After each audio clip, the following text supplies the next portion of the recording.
Yes, yeah, there's so much to tell. It was pure chance that I happened along on the third Wednesday of the month as a new tuck shop mum, and who should I meet but another new mother, a very, very tall, elegant woman, Marjorie Milburn, and we were set together making Vegemite sandwiches or something like that, and we had a lovely conversation, and she lost no time in telling me that her job there was helping in a family planning clinic, and that's what she was going to do here in Australia. Little did she know at that time that there were no such things. That was 1969. Dr. Blunt was desperate to start a clinic. So we had to produce this clinic by 1972, find it first, furnish it, and Marjorie and I had to look in the valley, and we found these 4 rooms next to each other on top of a bank, upstairs rooms, and she said, oh, this'll do.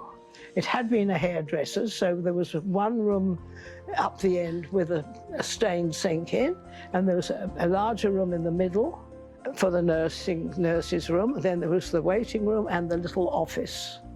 And so she said, now this will do. Now we've got to make it into the sort of place that we would want to go to.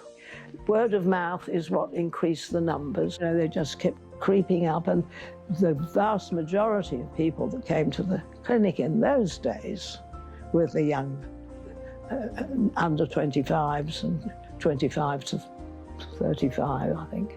Yeah. I had my first contact with family planning was before I started working there, but when I was a parent of kindergarten children. I went to a talk by a family planning educator, our local Pindi, Jan Bunter, and it actually was an hour talk, but it actually changed the way I spoke to my children about their bodies, about nudity, about sexuality. That one talk, and little did I know that I would become one of those educators, and it was my favourite talk as well. Our philosophy was you have to start early, educating the parents so they can become askable and they will educate their children. I think one of the things that parents used to be concerned about is that you were going to take away the child's innocence. And we used to point out, is it innocence or ignorance? And if you talk about innocence as a freedom from guilt and exploitation, actually giving your children and talking to them about sexuality, making them feel comfortable, will actually make them more innocent in a way than if they didn't have it. The other big advantage that we had as an organisation, we had this wonderful regional base. You know, so many other organisations are based in the capital city or one place. We had regional clinics, we had regional educators, and that gave a whole new perspective to the organisation. I think it gave us an understanding of regional and remote areas that we were able to use, and I think that's another reason we were successful in getting some projects and things like that. I think the other thing that happened around that time was, or maybe just a little bit before your time, Kelsey, was the advent of HIV/AIDS, and also that at the time of integrating sexual and reproductive health. So STIs became as important as contraception, and that was a big change. It needed a change in the clinic, and it needed a change in our target groups and education. In the 80s, with the advent of HIV/AIDS, we got some money through Queensland Health to do a Women, Men and AIDS project. So what that consisted of was, it was an awareness program that everyone is potentially at risk of HIV infection.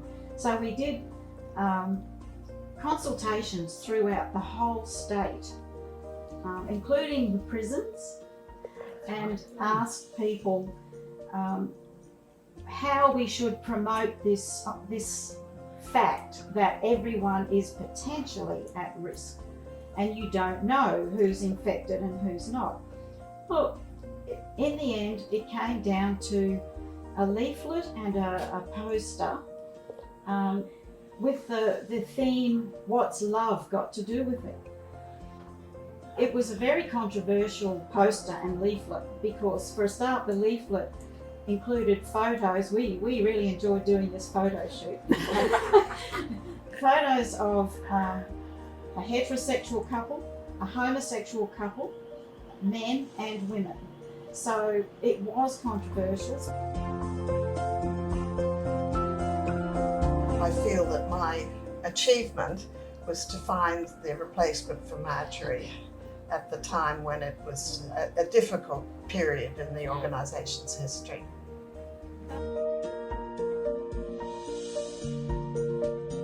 Well, I think True has a great future because of the issues that we've all talked about today.